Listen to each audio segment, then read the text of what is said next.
First thing we're going to do in the back is we're going to establish our length, and we're going to cut it probably to about right here. And we're just going to cut this straight across like this, and then we're going to bring everything down to this one point right through here. This is our guideline and basically our base in the back. And we're going to continue to do this throughout the whole back of the head. So when you're done cutting this, and when I'm done cutting the whole back, we're going to come back to this one point here, and then we're going to start to work this in through the corners into here and into the sides. All right, so the back length is complete in through here, and what I'm going to do is I'm going to just hold everything straight out, and I'm going to start to layer it just like this, okay? Now remember, we're leaving the length, as much as the length as we can throughout the top and also the back, because he does have it kind of going back like this. So you want to make sure that you are maintaining a good amount of the length, but you also want to layer it as well to give it a little bit of shape and movement, and also so that it tapers down into the nape a little bit. You don't want it too heavy throughout the bottom. As you start to cut this, you're going to see it's going to start leaving kind of like a little bit of a ridge, which is normal because we have to go back in and finish blending it. So don't get freaked out if you see any sort of lines, any sort of ridge or anything like that. It's totally normal, okay? So we're combing it straight out. Everything is pretty much 90 degrees, which means it's straight out from the head, which is the way it grows here throughout the back. And we're gonna just continue to do the entire back just like this. As you can see, combing it straight out. And the last section right here, right into the corner, we're gonna pull it a little bit towards us, and then we're good to go. Now, see, it leaves a little bit of a ridge, and that's totally fine, because what we have to do now is come back in and connect the bottom. So there's that part that needs to come off right into here, which will eliminate it. So we're basically just tapering it and blending it in, and there's that piece right into the bottom that needs to come off, okay? Once you cut that, then you've got a solid blend and a flow, as you can see right in this one section here, that you get rid of that. If you want, you can come in like this and cut over your fingers this way, whatever's more comfortable for you. But as you continue to do this, what's going to happen is you're going to start to see that the line goes away because you're then blending it in, okay? And don't forget to go throughout section by section throughout the back to make sure it's all blended, because that's the key. So finish this up here, and then once we're done with the back, we'll then move into creating the length and the layers on the side. All right, so now we're going to be cutting the length into the sides, and what you want to do is you want to leave a little bit of length. Now again, this is a mannequin, so it acts a little bit differently than how it would on a human. So, sorry, just wiping some of the water. So we want to cut this a little bit longer than what we probably would if it was on a person, a live model. So we're cutting it there. Remember, this all has to go back, okay? So as you can see, what happens, this wants to grow forward because of the way it is. So we're going to have kind of a hard time brushing it back, but that's kind of the idea, is to have this long enough to where it goes back, okay? So we're cutting this halfway down the ear like this, and we're going to bring everything to this one point just like that, and we're going to cut it straight off, okay? We're going to keep it relatively simple. Everything comes down to here. We're going to hold it with our comb just like this, and we're cutting straight across, okay? Again, so now this comes into the front. This is crucial. You don't want to cut this too short, because once you do, it's too late. So you want to comb this back and bring it around this way so you have a little extra length to work with, all right? Just like that, see? And if you cut this too short, then it's going to pop up this way. So you want to leave that length into there that it goes back just like this, okay? Now for the corner right into here, there's our layer from underneath, which we had cut previously. And now we're just going to connect the sides right in through that corner into the back just like that, okay? There we go. It all goes back nicely. Now, we're going to do the same thing on the other side, and then what we'll do is we'll layer the top a little bit, and then we'll almost be done. All right, so now what we're going to do is we're going to layer the top, and what we're going to do is bring everything, again, straight out from the head. We're going to continue to follow the head shape, because that's going to give the best cut and the best blend overall. So we're literally pulling everything straight out from the head and just following completely around this way.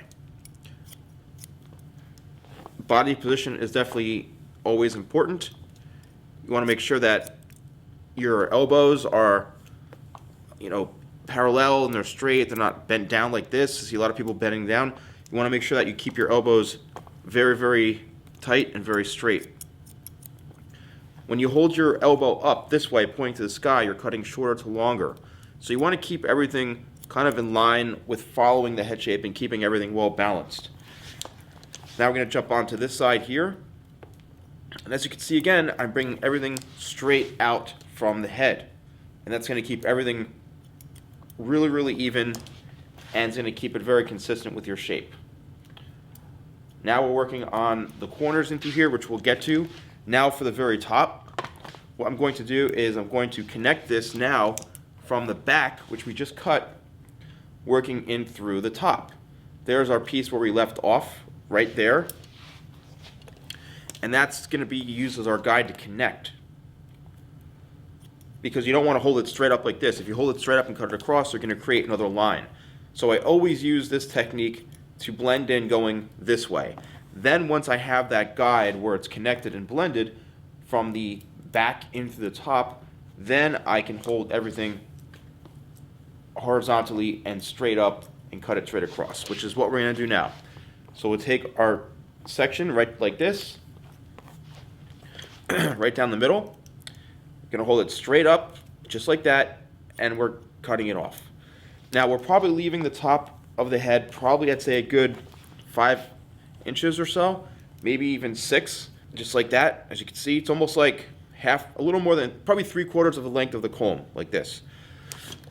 I have a little bit of a longer comb here, but I'd say it's probably at least 5 inches or so as far as the length on top. Holding everything straight up, and since we cut the top already, when we cut the sides, we brought it back.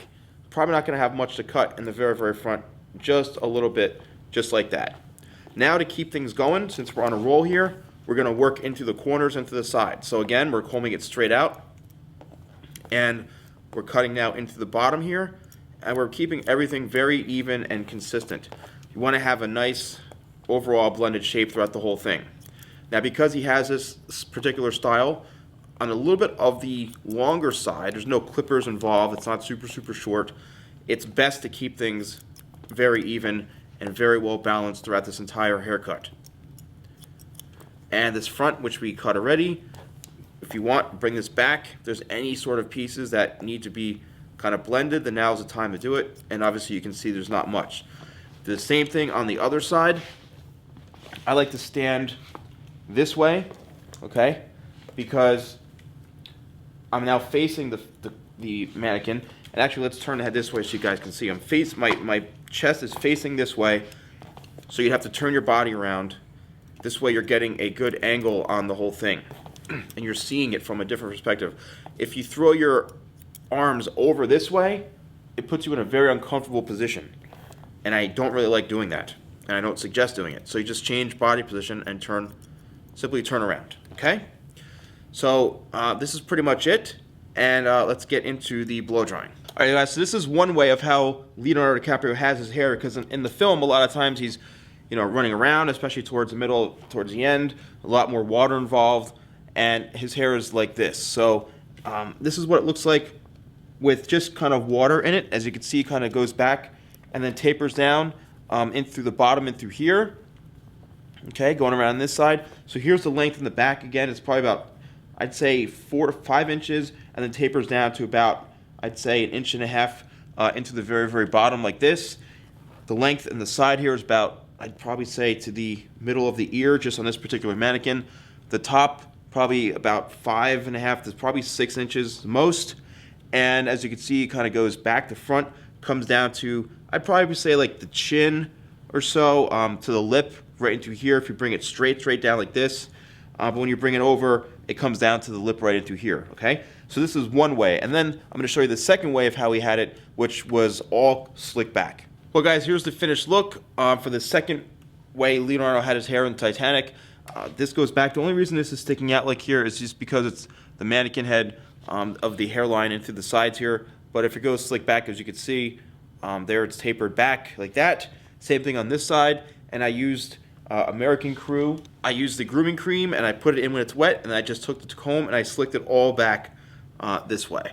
All right, and then it tapers down into the back like this throughout the nape and on both sides.